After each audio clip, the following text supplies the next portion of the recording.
Malankara orthodox സഭയിലെ വിദ്യാർത്ഥി സമൂഹത്തെ മലങ്കര സഭാ ചരിത്രം അഭ്യസിപ്പിക്കുന്നതിനുള്ള ശ്രമമാണ് മോർ ഗ്രിഗോറിയോസ് ഓർത്തഡോക്സ് വിദ്യാർത്ഥി പ്രസ്ഥാനം ഈ ഡോക്യുമെൻ്ററിയിലൂടെ നിർവഹിക്കുന്നത്.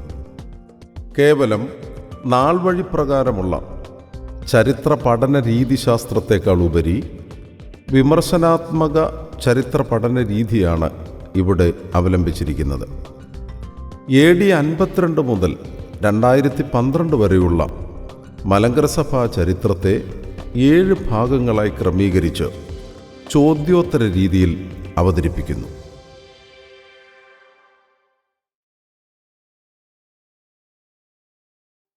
മാർത്തോമാ ശ്ലീഹ ഭാരതം സന്ദർശിക്കാൻ അനുകൂലമായ ഒരു സാഹചര്യം 1-ാം നൂറ്റാണ്ടിൽ ഉണ്ടായിരുന്നു. മാർത്തോമാ ശ്ലീഹ കേരളം മാത്രമാണോ ഭാരത സന്ദർശനത്തിൽ ഉൾപ്പെടുത്തിയിരുന്നത്? 1-ാം നൂറ്റാണ്ടിൽ കേരളത്തിൽ ദേവാലയങ്ങൾ സ്ഥാപിച്ചു എന്ന വാദഗതി ശരിയാണോ? തിരുവാംകോട് പള്ളി അരപ്പള്ളി എന്നറിയപ്പെടുവാൻ കാരണമെന്ത്?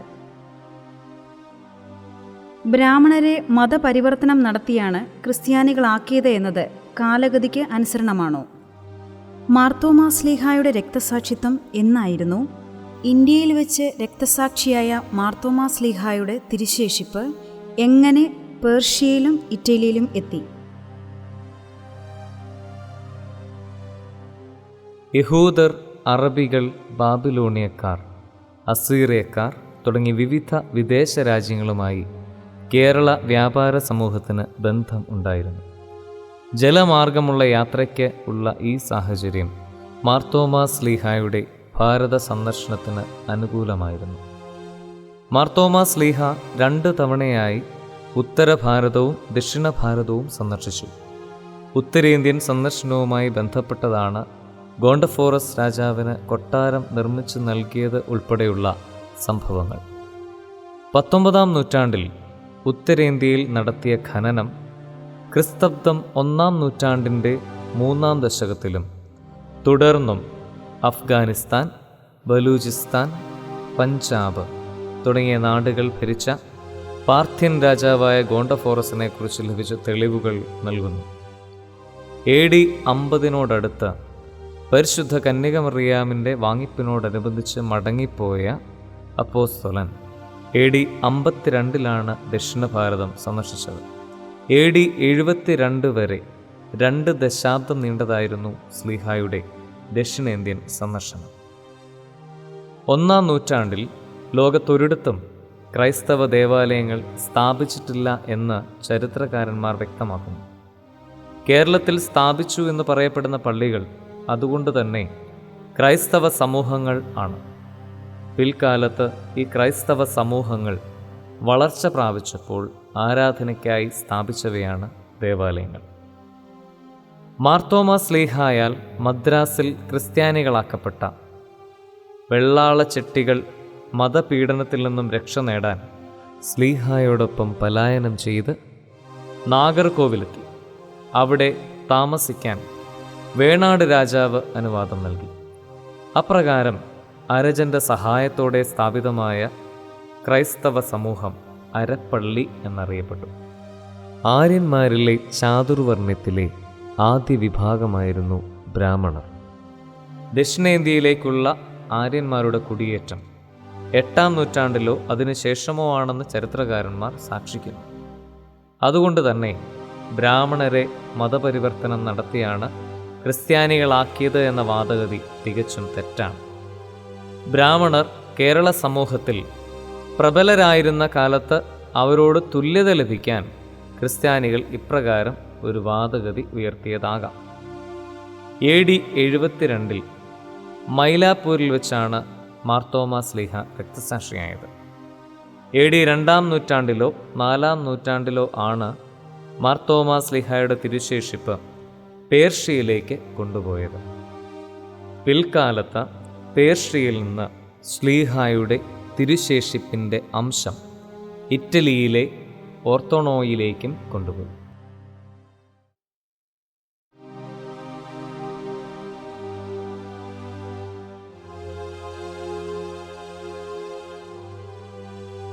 മലങ്കര സഭയിലേക്ക് നടന്ന 2 സുറിയാനി കുടിയേറ്റങ്ങൾ എന്ന്, എവിടെ നിന്ന്? മലങ്കര സഭാതലവന്റെ സ്ഥാനം അർക്കദിയാക്കോന് ആയിരുന്നു. ഇത് എന്നു മുതൽ? 13 നൂറ്റാണ്ട് നീണ്ടുനിന്ന മലങ്കര പേർഷ്യൻ സഭാബന്ധം അധീശത്വത്തിന്റെ സ്വഭാവമുള്ളതായിരുന്നു. മേൽപ്പട്ടക്കാരുടെ അഭാവത്തിൽ പൗരോഹിത്യ പിന്തുടർച്ചയ്ക്ക് ഭംഗം വന്നിരുന്നു. ദക്ഷിണേന്ത്യയിൽ കാണുന്ന പേർഷ്യൻ കുരിശുകളുടെ പ്രത്യേകത എന്താണ്? ഇത് എവിടെയൊക്കെ കാണുന്നു? 13 നൂറ്റാണ്ട് നീണ്ടുനിന്ന പേർഷ്യൻ സഭാബന്ധം മുഖേന മലങ്കരയിൽ പൗരസ്ത്യ സുറിയാനി ആരാധന എത്രമാത്രം സ്വാധീനം ചെലുത്തി? AD 345 ക്നായ് തോമായുടെയും മാർ ജോസഫ് മെത്രാന്റെയും നേതൃത്വത്തിൽ സാപ്പോർ ദ്വിതീയൻ ചക്രവർത്തിയുടെ പീഡനത്തിൽ നിന്ന് രക്ഷ നേടുന്നതിന് പേർഷ്യയിലെ സുറിയാനി ക്രിസ്ത്യാനികൾ നടത്തിയതാണ് 1-ാം സുറിയാനി കുടിയേറ്റം. 9-ാം നൂറ്റാണ്ടിൻ്റെ ആദ്യ പകുതിയിൽ മാർ സാപ്പോർ, മാർ ഫ്രോത്ത് എന്നിവരുടെ നേതൃത്വത്തിൽ പേർഷ്യയിൽ നിന്നാണ് 2-ാം സുറിയാനി കുടിയേറ്റം നടന്നത്. കേരള സഭയിൽ അതിപ്രാചീന കാലം മുതൽ ജാതിക്ക് കർത്തവ്യനും ഭരണകർത്താവുമായി അർക്കദിയാക്കോന്മാർ ഉണ്ടായിരുന്നു. സഭയുടെ വൈദികവും അവൈദികവുമായ എല്ലാ കാര്യങ്ങളുടെയും അവസാന വാക്ക് അർക്കദിയാക്കോനായിരുന്നു. 13 നൂറ്റാണ്ട് നീണ്ടുനിന്ന മലങ്കര പേർഷ്യൻ സഭാബന്ധം അധീശത്വത്തിൻ്റെ സ്വഭാവമുള്ളതല്ലായിരുന്നു. അർക്കദിയാക്കോനും മലങ്കര പള്ളിയോഗവും എടുക്കുന്ന തീരുമാനങ്ങൾ നടപ്പാക്കുന്നതിനപ്പുറം മലങ്കര സഭയുടെ ആത്മീയ ഭൗതിക കാര്യങ്ങളിൽ ഒരിക്കലും പേർഷ്യൻ മെത്രാന്മാർ ഇടപെട്ടിട്ടില്ല. മേൽപ്പട്ടക്കാരുടെ അഭാവത്തിൽ അർക്കദിയാക്കോൻ പൗരോഹിത്യ പിന്തുടർച്ച നിലനിർത്തിയിരിക്കാൻ സാധ്യതയുണ്ട്. പാലവി അഥവാ പാലി ഭാഷയിലുള്ള പേർഷ്യൻ സഭാബന്ധം വ്യക്തമാക്കുന്ന ലിഖിതങ്ങളുള്ള പേർഷ്യൻ കുരിശുകൾ ചെന്നൈ, കോട്ടയം വലിയ പള്ളി, കടമറ്റം ഓർത്തഡോക്സ് പള്ളി, മുട്ടുചിറ കത്തോലിക്ക പള്ളി എന്നിവിടങ്ങളിലായി 5 എണ്ണമുണ്ട്. ഉദയംപേരൂർ സുന്നഹദോസ് കാനോനാകളും തുടർന്ന് ആർച്ച് ബിഷപ്പ് നടപ്പിൽ വരുത്തിയ ആരാധനാ ഭേദഗതികളും ശക്തമായ പേർഷ്യൻ ആരാധനാ പാരമ്പര്യത്തിൻ്റെ സ്വാധീനം പ്രകടമാക്കുന്നു. 19-ാം നൂറ്റാണ്ടിൽ പോലും മലങ്കര സഭ ആരാധനാ ഭാഷയായി ഉപയോഗിച്ചിരുന്നത് പൗരസ്ത്യ സുറിയാനിയായിരുന്നു. പോർച്ചുഗീസുകാരുടെ ആഗമനകാലത്ത് അർക്കദിയാക്കോനിൽ കേന്ദ്രീകൃതമായ ഒരു ഭരണ സംവിധാനം മലങ്കരയിൽ നിലനിന്നിരുന്നു. മലങ്കര സഭയുടെ കത്തോലിക്കവൽക്കരണത്തിൽ archbishop Alexis de Menezes, Udayamperoor സുന്നഹദോസ് ഇവയുടെ പങ്കെന്തായിരുന്നു? ഉദയംപേരൂർ സുന്നഹദോസ് മുഖേന മലങ്കര സഭ പൂർണ്ണമായും കത്തോലിക്കവൽക്കരിക്കപ്പെട്ടോ? മലങ്കര സഭ കത്തോലിക്ക നുകത്തെ വലിച്ചെറിഞ്ഞ കൂനൻകുരിശ് സത്യം അഹത്തുള്ള പാത്രിയർക്കീസിൻ്റെ മരണം എന്ന സംഭവത്തിൻ്റെ അനന്തരഫലം മാത്രമായിരുന്നു. എന്തായിരുന്നു മട്ടാഞ്ചേരിയിൽ നടന്ന വിശ്വാസ പ്രഖ്യാപനം? അതിന് മലങ്കര സഭയുടെ സ്വാതന്ത്ര്യബോധവുമായി എന്തെങ്കിലും ബന്ധമുണ്ടായിരുന്നോ? മാർത്തോമ 1-ാമൻ്റെ മേൽപ്പെട്ട സ്ഥാനം കാനോനികമാണോ? അത് കത്തോലിക്ക മെത്രാന്മാർക്ക് തുല്യമായ ഒരു സ്ഥാനം സൃഷ്ടിക്കൽ മാത്രമാണോ? മലങ്കര സഭയിൽ പഴയ കുറ്റുകാർ, പുത്തൻ കുറ്റുകാർ എന്ന വിഭജനത്തിന് കാരണമെന്തായിരുന്നു?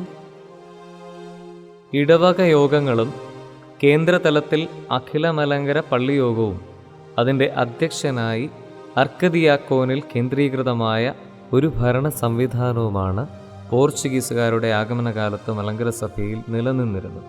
1599 ആർച്ച് ബിഷപ്പ് അലക്സിസ് ഡി മെനസിസിൻ്റെ അധ്യക്ഷതയിൽ കൂടിയ ഉദയംപേരൂർ സുന്നഹദോസ് മലങ്കര സഭയിൽ നിലവിലിരുന്ന തദ്ദേശീയവും പൗരസ്ത്യവുമായ ആചാരങ്ങളെ വിലക്കി ആരാധനാക്രമങ്ങളിൽ തിരുത്തൽ വരുത്തണമെന്ന് നിർദ്ദേശിച്ചു. സുന്നഹദോസിന് ശേഷം ആർച്ച് ബിഷപ്പ് ദേവാലയങ്ങൾ സന്ദർശിച്ച് അവിടെ ഉണ്ടായിരുന്ന ആരാധനാക്രമങ്ങൾ മിക്കവാറും തന്നെ അഗ്നിക്കിരയാക്കി. ഉദയംപേരൂർ സുന്നഹദോസും തുടർന്ന് ആർച്ച് ബിഷപ്പിൻ്റെ ദേവാലയ സന്ദർശനവും മുഖേന പൗരസ്ത്യ സുറിയാനി ആരാധന ഭാഗികമായെങ്കിലും തടസ്സപ്പെടുത്തുവാൻ സാധിച്ചു. മലങ്കര നസ്രാണികൾക്ക് മാനസിക ആഭിമുഖ്യമില്ലാതിരുന്നതിനാൽ പൂർണ്ണമായ കത്തോലിക്കാവൽക്കരണം സാധ്യമായും ഇല്ല. ഉദയം പേരൂർ സുന്നഹദോസിനെ തുടർന്ന് അധീശത്വത്തിനെതിരായ അമർഷം മലങ്കര നസ്രാണികളുടെ ഉള്ളിൽ നിറഞ്ഞു നിന്നു. ചെറിയ തോതിലുള്ള എതിർപ്പുകൾ പല സ്ഥലങ്ങളിലും ഉണ്ടായി. മാർ അഹത്തള്ള പാത്രിക്കീസിനെ കൊച്ചിക്കായലിൽ മുക്കിക്കൊന്നു എന്ന പ്രചാരണം നസ്രാണികളുടെ ഉള്ളിൽ നിറഞ്ഞു നിന്ന അമർഷം അണപൊട്ടിയൊഴുകുവാൻ കാരണമായി. മാർ അഹത്തള്ള ബാവായുടെ വധത്തെക്കുറിച്ചുള്ള പ്രചരണത്തെ തുടർന്ന് കുപിതരായ മാർത്തോമാ നസ്രാണികൾ ഒന്നടങ്കം തോമ അർക്കദിയാക്കോന്റെ നേതൃത്വത്തിൽ മട്ടാഞ്ചേരി പള്ളിയുടെ കൽക്കുരിശിൽ ആലാത്ത് കെട്ടി അതിൽ പിടിച്ച് വിദേശ ബന്ധത്തെ വലിച്ചെറിഞ്ഞ വിപ്ലവമായിരുന്നു കൂനൻകുരിശ് സത്യം.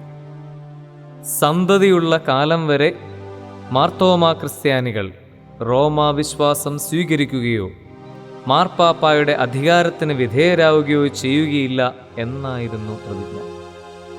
കൂനൻകുരിശ് സത്യത്തെ വിദേശ ശക്തികൾക്കെതിരായ ഏഷ്യയിലെ പ്രഥമ സ്വാതന്ത്ര്യ സമര പോരാട്ടം എന്നാണ് ചരിത്രകാരന്മാർ വിശേഷിപ്പിക്കുന്നത്. 54 വർഷം നീണ്ട അധീശത്വത്തെ വെറുത്ത മലങ്കര നസ്രാണികളുടെ സ്വാതന്ത്ര്യബോധത്തിൻ്റെ ഉത്തമ ദൃഷ്ടാന്തമായിരുന്നു ഇത്. സഭയുടെ വളർച്ചയുടെ പടവുകളിലാണ് എപ്പിസ്കോപ്പസി വികസിച്ചത്. മാർത്തോമാ സ്ലീഹായാൽ പട്ടം കെട്ടപ്പെട്ട വൈദികർ പിൻഗാമികളെ വാഴിക്കാൻ അധികാരം ഉള്ളവരായിരുന്നു. ചില സഭകളിൽ 2-3 നൂറ്റാണ്ടുകളിൽ എപ്പിസ്കോപ്പായിൽ കേന്ദ്രീകൃതമായ ഭരണ സംവിധാനം നിലവിൽ വന്നു. എന്നാൽ മലങ്കര സഭയിൽ 1653 വരെയും എപ്പിസ്കോപ്പയിൽ കേന്ദ്രീകൃതമായ ഭരണ സംവിധാനം നിലവിൽ ഇല്ലായിരുന്നു. മലങ്കര സഭ എപ്പിസ്കോപ്പസിയുടെ പടവിലേക്ക് പ്രവേശിച്ചത് താമസിച്ചാണ് എന്നതാണ് ഇതിന് കാരണം. ആലങ്ങാട്ട് യോഗം തിരഞ്ഞെടുത്ത മലങ്കര സഭ ഒന്നാകെ മാർത്തോമാ പൈതൃകത്തിലെ 12 വൈദികർ ചേർന്ന് പട്ടം നൽകിയ മാർത്തോമാ ഒന്നാമൻ്റെ സ്ഥാനം അതുകൊണ്ട് തന്നെ കാനോനികമാണ്.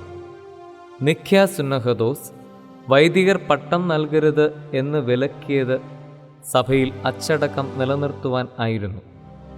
മേൽപ്പെട്ട സ്ഥാനികൾ ഇല്ലാതിരുന്ന സാഹചര്യത്തിൽ സഭ ഐക്യത്തോടെ നടത്തിയ സ്ഥാനാഭിഷേകത്തെ തന്മൂലം അകാനോനികം എന്ന് വിശേഷിപ്പിക്കുവാൻ സാധ്യമല്ല. കത്തോലിക്കർക്ക് തുല്യമായ ഒരു മേൽപ്പെട്ട സ്ഥാനം സൃഷ്ടിക്കൽ മാത്രമല്ലായിരുന്നു മലങ്കര സഭയുടെ വളർച്ചയുടെ ഒരു പടവ് കൂടിയായിട്ടാണ് മാർത്തോമാ ഒന്നാമൻ്റെ എപ്പിസ്കോപ്പ സ്ഥാനാഭിഷേകത്തെ സഭ വിലയിരുത്തുന്നത്. കൂനൻകുരിശു സത്യം, മാർത്തോമാ ഒന്നാമൻ്റെ സ്ഥാനാഭിഷേകം തുടങ്ങിയ സംഭവങ്ങളെ തുടർന്ന് കത്തോലിക്ക അധിനിവേശത്തെ തള്ളിക്കളഞ്ഞുകൊണ്ട് മാർത്തോമാ നസ്രാണികൾ പൂർവിക സ്വാതന്ത്ര്യം പ്രാപിച്ചു. ഇതേ തുടർന്ന് കത്തോലിക്കർ മാർത്തോമാ ഒന്നാമൻ്റെ പട്ടത്വം അകാനോനികമാണെന്ന് വ്യാജപ്രചരണം അഴിച്ചുവിട്ടു. ഇത് വിശ്വസിച്ച ഒരു വിഭാഗം മാർത്തോമാ നസ്രാണികൾ കത്തോലിക്ക സഭയോട് ചേർന്നു. അവർ തങ്ങളാണ് യഥാർത്ഥ മാർത്തോമാ പൈതൃക സമൂഹം എന്ന് കാണിക്കുവാൻ മാർത്തോമാ ഒന്നാമനോടൊപ്പം നിന്നവരെ പുതിയ കുറ്റുകാർ എന്ന് വിളിച്ചു. തങ്ങളെ അവർ പഴയ കുറ്റുകാർ എന്ന് സ്വയം വിശേഷിപ്പിക്കുകയും ചെയ്തു. മലങ്കരിയിലേക്ക് 17-ാം നൂറ്റാണ്ടിൽ അന്ത്യോക്യൻ മെത്രാന്മാർ വന്നത് ഏതെങ്കിലും മുൻകാല ബന്ധങ്ങളുടെ പിന്തുടർച്ച ആയിരുന്നോ? ആദ്യകാല അന്ത്യോക്യൻ മെത്രാന്മാർ മലങ്കര സഭയെ പാശ്ചാത്യ സുറിയാനിവത്കരിക്കാൻ ശ്രമിച്ചോ? അതിൽ അവർ വിജയിച്ചോ? മാർത്തോമാ മെത്രാന്മാരുടെ നേതൃത്വത്തിൽ ഉള്ള മലങ്കര സഭാഭരണം എപ്രകാരമായിരുന്നു? മാർത്തോമാ 6-ാമൻ മാർ ദിവനാസ്യോസ് എന്ന പേര് സ്വീകരിച്ചത് എന്തുകൊണ്ട്? അദ്ദേഹത്തിന് മലങ്കര സഭാ ഐക്യത്തിൽ എന്ത് പങ്കാണ് ഉണ്ടായിരുന്നത്? അന്ത്യോക്യൻ മെത്രാന്മാർ മലങ്കരയിൽ ആധിപത്യം ഉറപ്പിക്കുവാൻ ശ്രമിച്ചു. മാർത്തോമാ ഒന്നാമൻ്റെ സ്ഥാനസാധുതയെ സംബന്ധിച്ചുണ്ടായ വിവാദം മലങ്കര സഭയെ വിഷമാവസ്ഥയിലാക്കി. സഹായ അഭ്യർത്ഥനയുമായി പേർഷ്യ, അന്ത്യോക്യ, അലക്സാന്ദ്രിയ എന്നിവിടങ്ങളിലേക്ക് കത്തുകൾ അയച്ചു. പ്രതികരണമുണ്ടായത് അന്ത്യോക്യയിൽ നിന്ന് മാത്രമാണ്. യെരുശലേമിൽ നിന്ന് മാർ ഗ്രിഗോറിയോസ് അബ്ദുൽ ജലീൽ 1665 മലങ്കരയിലെത്തി. മലങ്കരയിലേക്ക് വന്ന ആദ്യ അന്ത്യോക്യൻ മെത്രാനാണ് അദ്ദേഹം എന്ന് പറയപ്പെടുന്നു. 17-ാം നൂറ്റാണ്ടിലെത്തിയ അന്ത്യോക്യൻ മെത്രാന്മാർ മലങ്കര സഭയെ പാശ്ചാത്യ സുറിയാനിവൽക്കരിക്കുവാൻ ശ്രമിച്ചു എന്നതിന് കാര്യമായ തെളിവുകൾ ഇല്ല. പാശ്ചാത്യ ആരാധനാക്രമങ്ങൾ മലങ്കരയിൽ നടപ്പിൽ വരുത്തുവാൻ ആദ്യമായി പരിശ്രമിച്ചത് 1751 വന്ന മാർ ഈവാനിയോസ് യൂഹാനോൻ ആണ്. 19-ാം നൂറ്റാണ്ടിൻ്റെ അവസാന ദശകങ്ങളിൽ മാത്രമാണ് മലങ്കരയിൽ ഒരു പരിധിവരെയെങ്കിലും പാശ്ചാത്യ സുറിയാനി ക്രമങ്ങൾ ഉപയോഗിക്കുവാൻ തുടങ്ങിയത്. അഖില മലങ്കര പള്ളിയോഗത്തിൽ കേന്ദ്രീകൃതമായ ഒരു ഭരണ സംവിധാനമായിരുന്നു മാർത്തോമാ മെത്രാന്മാരുടെ കാലത്ത് ഉണ്ടായിരുന്നത്. പള്ളിയോഗത്തിൻ്റെ അധ്യക്ഷ സ്ഥാനം മാർത്തോമാ മെത്രാനായിരുന്നു. മാർത്തോമ അഞ്ചാമൻ്റെ കാലത്ത് 1751 മലങ്കരയിലെത്തിയ അന്ത്യോക്യൻ മെത്രാന്മാർ അദ്ദേഹത്തിൻ്റെ പട്ടത്വത്തിൽ ന്യൂനത ആരോപിച്ചു. മാർത്തോമ അഞ്ചാമനാൽ വാഴിക്കപ്പെട്ട മാർത്തോമ ആറാമനും ഇതേ പ്രശ്നം തന്നെ നേരിടേണ്ടി വന്നു. സഭയിൽ ഉടലെടുത്ത പ്രതിസന്ധി തരണം ചെയ്യുവാൻ അദ്ദേഹം ദീവന്നാസ്യോസ് എന്ന പേരിൽ മെത്രാപ്പോലിത്ത സ്ഥാനം സ്വീകരിക്കുവാൻ തയ്യാറായി. മാർത്തോമ ആറാമൻ മാർത്തോമ നസ്രാണികളുടെ ഇടയിൽ ഐക്യം സൃഷ്ടിക്കുന്നതിനു വേണ്ടി കത്തോലിക്ക വിഭാഗവുമായി എന്തു ത്യാഗം സഹിക്കാനും തയ്യാറായി. എന്നാൽ കത്തോലിക്കരുടെ ഭാഗത്തുനിന്ന് അനുകൂലമായ പ്രതികരണം ഉണ്ടാകാതിരുന്നതിനാൽ ആ ശ്രമം വിജയത്തിൽ എത്തിയില്ല. പടിപടിയായി അന്ത്യോക്യൻ മെത്രാന്മാർ മലങ്കര സഭയിൽ ആധിപത്യം സ്ഥാപിക്കാൻ ശ്രമിച്ചു. 18-ാം നൂറ്റാണ്ടിൽ മാർത്തോമാ മെത്രാന്മാരുടെ സ്ഥാനസാധുത ചോദ്യം ചെയ്യുകയും സഭ അറിയാതെ മെത്രാനെ വാഴിക്കുകയും ചെയ്തു. 19-ാം നൂറ്റാണ്ടിൽ മലങ്കര മെത്രാപ്പോലിത്ത സ്ഥാനം കൈയടക്കുവാനും എതിർത്ത മലങ്കര സഭാപിതാക്കന്മാരെ മുടക്കുവാനും അവർ ശ്രമിച്ചു. പള്ളികൾ സന്ദർശിച്ച് അവ തങ്ങളുടെ പേരിൽ എഴുതിക്കുവാനും കിട്ടുന്ന അത്രയും ധനം സമാഹരിക്കുവാനും ശ്രമിച്ചു. 1889 റോയൽ കോടതി വിധി അനുസരിച്ച് പാത്രിയർക്കീസിന് മലങ്കരയിൽ ഭൗതിക അധികാരം ഇല്ല എന്ന ഉത്തരവിനെതിരെയുള്ള പാത്രിയർക്കീസിൻ്റെ പ്രതികരണം അദ്ദേഹത്തിൻ്റെ അധികാര പ്രമത്തതയെയാണ് പ്രകടമാക്കുന്നത്. 20-ാം നൂറ്റാണ്ടിലും ഈ വിധം പ്രവർത്തനങ്ങളാണ് പാത്രിയർക്കീസുമാർ മലങ്കരയിൽ നടത്തിയത്.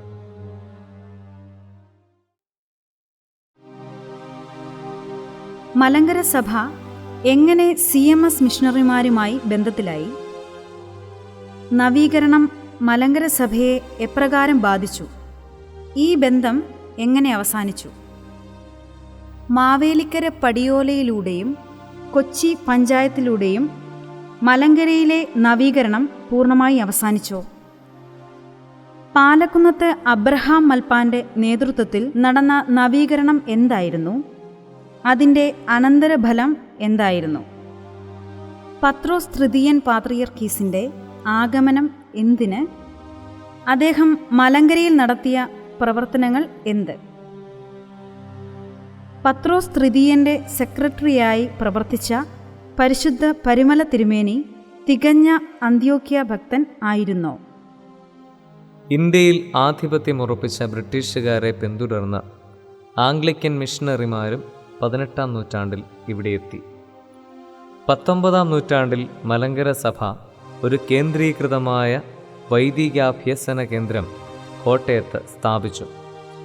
വൈദികർക്ക് ഉന്നത വിദ്യാഭ്യാസം നൽകുന്നതിന് അധ്യാപകരായി ആംഗ്ലിക്കൻ മിഷണറിമാരെ നിയമിച്ചു.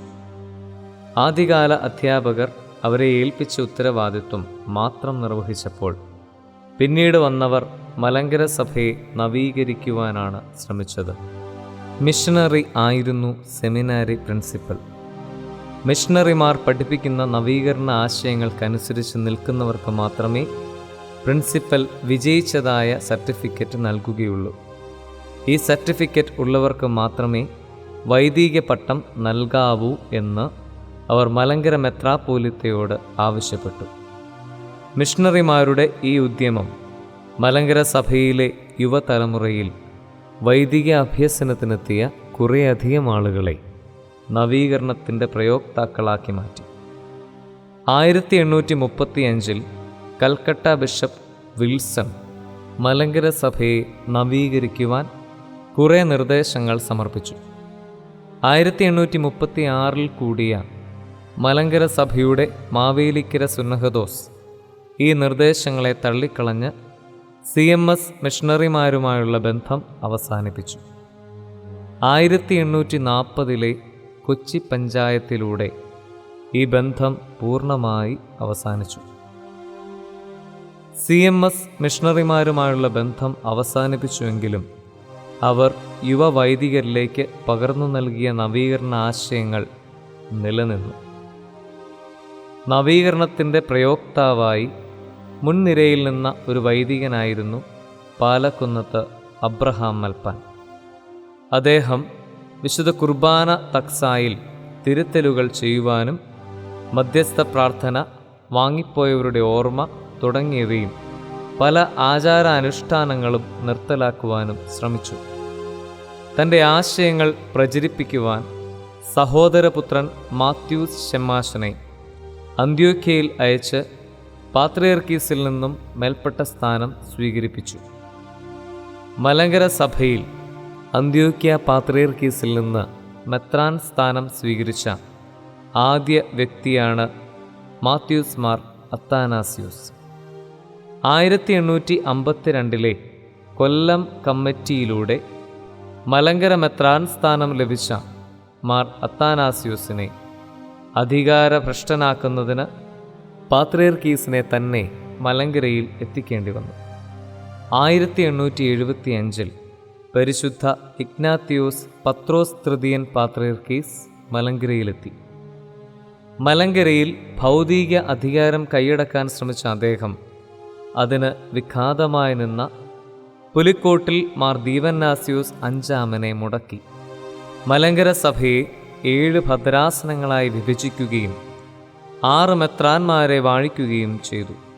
ഇത് മലങ്കര പള്ളിയോഗത്തിൻ്റെ അറിവോ സമ്മതമോ കൂടാതെയായിരുന്നു. പരിശുദ്ധ പരുമല തിരുമേനി ചാത്തുരത്തിൽ ഗീവർഗീസ് റമ്പാനായിരുന്ന കാലത്ത് അദ്ദേഹത്തിൻ്റെ സുറിയാനിയിലുള്ള അവഗാഹം മൂലം പാത്രിയർക്കീസിൻ്റെ സെക്രട്ടറിയായി നിയോഗിച്ചു.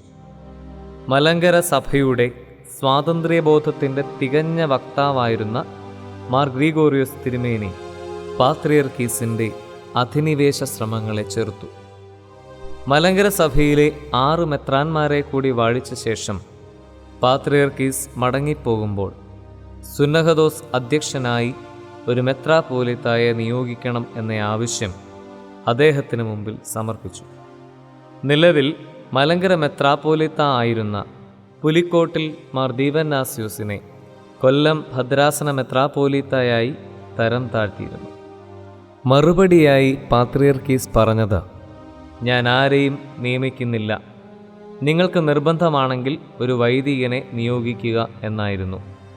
എന്നാൽ പാത്രിയർക്കീസ് മടങ്ങിപ്പോയ ഉടൻ പരിശുദ്ധ പരുമല തിരുമേനി പുലിക്കോട്ടിൽ തിരുമേനി ഉൾപ്പെടെ 6 മെത്രാപ്പോലിത്തമാരെയും കൂട്ടി വെട്ടിക്കൽ ദേറായിലെത്തി 40 ദിവസത്തെ ഉപവാസം നടത്തി. തുടർന്ന് അവർ പിരിഞ്ഞു പോകുന്നതിന് മുമ്പ് അവരെ എല്ലാവരെയും കൊണ്ട് പുലിക്കോട്ടിൽ തിരുമേനിയാണ് സഭാ അധ്യക്ഷൻ എന്ന് അംഗീകരിപ്പിച്ചു. പാത്രിയർക്കീസ് പോയ ഉടൻ തന്നെ പരുമല തിരുമേനി പാത്രിയർക്കീസിൻ്റെ കൽപ്പനയെ ലംഘിച്ചു എന്നതാണ് ഈ സംഭവം വ്യക്തമാക്കുന്നത്. തുടർന്ന് പാലക്കുന്നത്ത് തോമസ് മാർ അത്താനാസ്യൂസുമായുള്ള കേസിൽ ആലപ്പുഴ ജില്ലാ കോടതിയിൽ പരുമല തിരുമേനി കൊടുത്ത മൊഴി ഇപ്രകാരമായിരുന്നു: മാർ ദീവന്നാസ്യൂസ് അധ്യക്ഷനായിരിക്കുന്ന സഭയിലെ മെത്രാപ്പോലിത്തയാണ് താൻ. ഇവിടെയും പാത്രിയർക്കീസിൻ്റെ കൽപ്പനയാണ് പരുമല തിരുമേനി ലംഘിച്ചത്. പരിശുദ്ധ വട്ടശ്ശേരിൽ തിരുമേനിയുടെ മുടക്ക് ആണോ മലങ്കരയിലെ കാതോലിക്കേറ്റ് സ്ഥാപനത്തിന്റെ കാരണം? പരിശുദ്ധ അബ്ദേദ് മഷിഹ കാനോനിക പാത്രികീസ് ആയിരുന്നു. പരിശുദ്ധ പൗലോസ് പ്രഥമൻ കാതോലിക്കായുടെ സ്ഥാനം സാധുവാണോ? മലങ്കര സഭയിലെ കക്ഷി വഴക്കിന് കാരണം എന്ത്? അത് എത്രത്തോളം സഭയെ ബാധിച്ചു? മാർ ഈവാനിയൂസിന്റെ നേതൃത്വത്തിൽ നടന്ന കത്തോലിക്ക ഐക്യം മലങ്കര സഭയിൽ ചെലുത്തിയ സ്വാധീനം എത്രമാത്രം? സഭാ ഭരണഘടനയ്ക്ക് മലങ്കര സഭാഭരണത്തിൽ എത്രമാത്രം പ്രാധാന്യം ഉണ്ട്? 1958 സഭയിൽ സമാധാനം ഉണ്ടായത് എപ്രകാരം? 1970-75 കാലഘട്ടത്തിൽ സഭയിൽ വീണ്ടും പിളർപ്പുണ്ടാകാൻ കാരണമെന്ത്? 1995 സുപ്രീം കോടതി വിധി എന്തായിരുന്നു? 2002 മലങ്കര അസോസിയേഷൻ കൂടാനുണ്ടായ സാഹചര്യം എന്ത്? ഇടവക പള്ളികൾ സ്വതന്ത്രമാണോ? മലങ്കരയിലെ കാതോലിക്കേറ്റ് നിലവിൽ വന്നതിന് 2 തരം കാരണങ്ങളുണ്ട്. 1-ാം നൂറ്റാണ്ടിൽ നിലവിൽ വന്ന പല സഭകളും കാലക്രമേണ കാതോലിക്കായോ പാത്രീർക്കീസോ തലവനായുള്ള സഭകളായി മാറി. ശ്ലൈഹിക പാരമ്പര്യത്തെക്കുറിച്ചുള്ള അവബോധവും സ്വാതന്ത്ര്യബോധവും 2 സഹസ്രാബ്ദത്തിനടുത്തുള്ള പഴക്കവും കാതോലിക്കേറ്റ് അനിവാര്യമാക്കി തീർത്തു.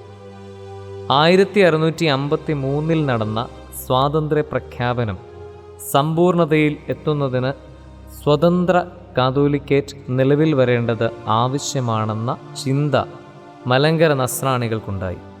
ഇപ്രകാരമുള്ള ബോധ്യത്തിൽ കഴിഞ്ഞിരുന്ന സഭാമക്കളുടെ സ്വാതന്ത്ര്യബോധത്തെ പെട്ടെന്ന് തട്ടിയുണർത്തിയ സംഭവങ്ങളായിരുന്നു പരിശുദ്ധ പത്രോസ് തൃതീയൻ പാത്രീർക്കീസ് മലങ്കര സഭയിൽ നടത്തിയ ഭദ്രാസന രൂപീകരണവും അധിനിവേശ ശ്രമങ്ങളും, അവസാനമായി പരിശുദ്ധ അബ്ദുള്ള പാത്രീർക്കീസ് പരിശുദ്ധ വട്ടശ്ശേരിൽ തിരുമേനിയെ മുടക്കിയതും എല്ലാം. പരിശുദ്ധ ഇഗ്നാത്തിയോസ് അബ്ദേദ് മശിഹ പാത്രീർക്കീസ് അന്ത്യോക്യൻ പാത്രീർക്കീസായി തുടരുമ്പോൾ അന്ത്യോക്യൻ സഭയിൽ നിന്നും കത്തോലിക്ക സഭയിലേക്ക് പോയ അബ്ദുള്ള മാർ ഗ്രീഗോറിയോസ് എന്ന മെത്രാപ്പോലിത്ത തുർക്കി സുൽത്താനെ സ്വാധീനിച്ച് പരിശുദ്ധ അബ്ദേദ് മശിഹ പാത്രീർക്കീസിന് നൽകിയിരുന്ന അധികാരപത്രമായ ഫർമാൻ പിൻവലിപ്പിച്ചു.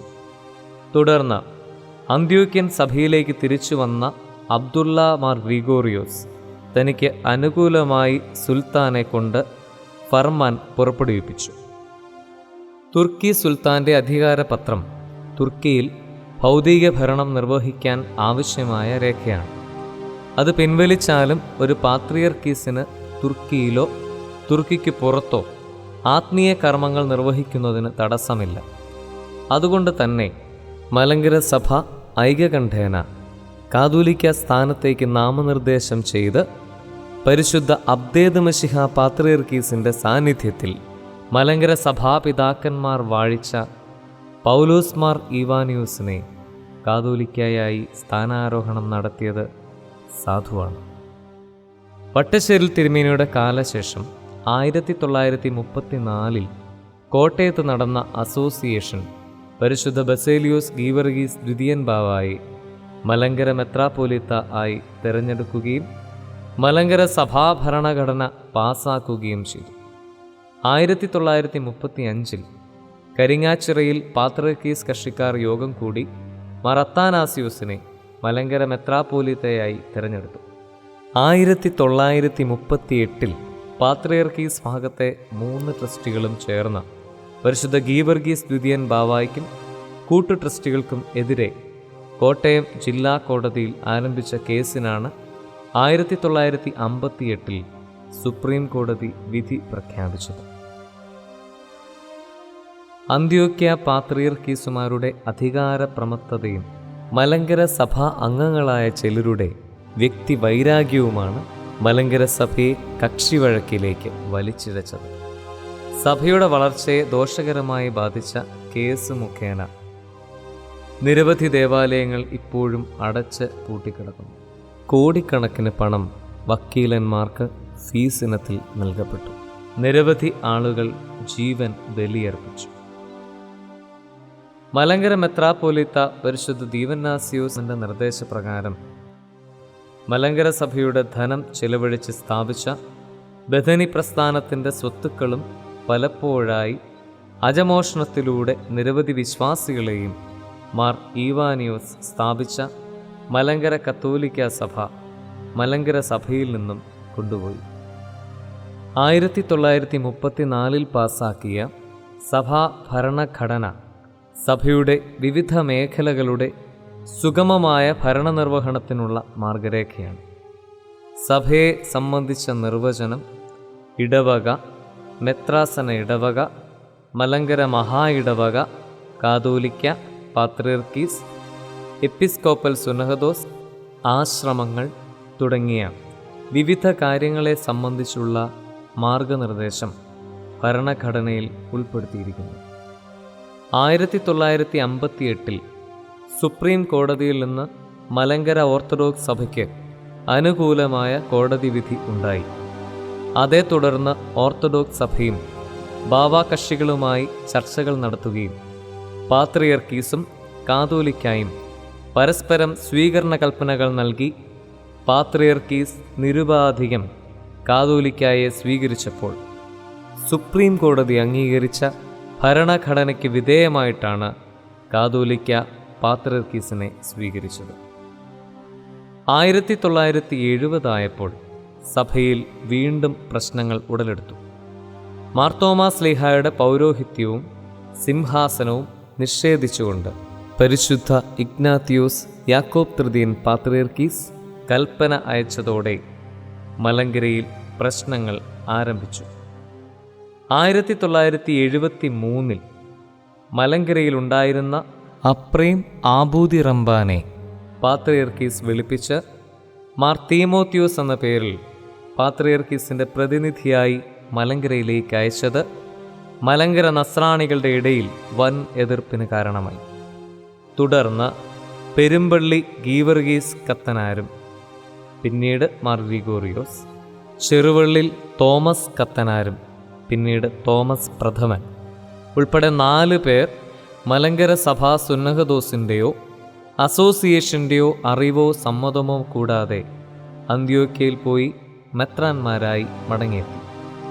സുപ്രീം കോടതി അംഗീകരിച്ച സഭാഭരണഘടനയ്ക്കും 1958 സുപ്രീം കോടതി വിധിക്കും വിരുദ്ധമായി മേൽപ്പെട്ട സ്ഥാനമേറ്റ ഇവർ ദേവാലയങ്ങളിൽ കയറുന്നത് നിരോധിക്കണമെന്നാവശ്യപ്പെട്ട് പരിശുദ്ധ ബസേലിയോസ് ഔഗേൻ പ്രഥമൻ കാതോലിക്ക കോട്ടയം മുൻസിഫ് കോടതിയിൽ കൊടുത്ത കേസാണ് രണ്ടാം സമുദായ കേസിൻ്റെ തുടക്കം. 1975 മലങ്കര സഭയുടെ അറിവോ അനുവാദമോ കൂടാതെ പൗലോസ് മാർ പീലക്സീനോസ് മെത്രാപ്പോലിത്തായെ ശ്രേഷ്ഠ കാതോലിക്കായായി പൗലോസ് ദ്വിതീയൻ എന്ന പേരിൽ പാത്രിയർക്കീസ് വാഴിച്ചു.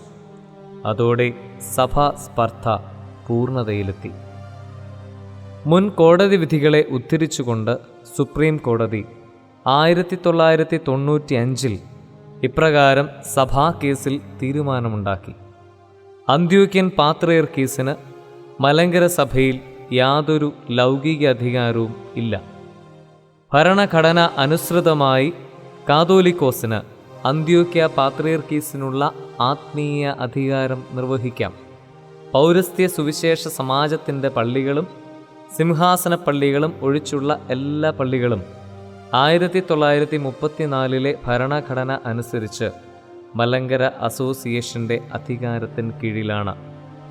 സഭാ ഭരണഘടനയുടെ 71 വകുപ്പിൽ അസോസിയേഷൻ അംഗങ്ങളെ എടുക്കുന്നത് പ്രാതിനിധ്യ സ്വഭാവപ്രകാരം അല്ല എന്ന പാത്രിയർക്കീസ് കക്ഷി ഉയർത്തിയ തടസ്സവാദത്തെ തുടർന്ന് പ്രാതിനിധ്യ സ്വഭാവമുള്ള അസോസിയേഷൻ തൻ്റെ തെരഞ്ഞെടുപ്പ് അംഗീകരിക്കുന്നതിന് താൻ അനുകൂലമാണെന്ന് പരിശുദ്ധ ബസേലിയോസ് മാർത്തോമാ മാത്യൂസ് ദ്വിതീയൻ കാതോലിക്ക ബാവ സന്നദ്ധത അറിയിച്ചതിനെ തുടർന്ന് 2002 പരുമലയിൽ അസോസിയേഷൻ വിളിച്ചുകൂട്ടി. മലങ്കരയിലെ ഇടവക പള്ളികൾ ആഭ്യന്തര കാര്യങ്ങളിൽ ഒരു പരിധിവരെ സ്വതന്ത്രമാണ്. എന്നാൽ നടപടികൾക്ക് ഭദ്രാസന മെത്രാപ്പോലീത്തായുടെ അംഗീകാരം ആവശ്യമാണ്. ഒരു ഫെഡറൽ വ്യവസ്ഥയുടെ ഭാഗമായാണ് മലങ്കര സഭയിലെ ഇടവക പള്ളികൾ നിലകൊള്ളുന്നത്. തന്മൂലം സഭ വിട്ട് പുറത്തു പോകുന്നതിനുള്ള അധികാരം ഇടവക പള്ളികൾക്കില്ല.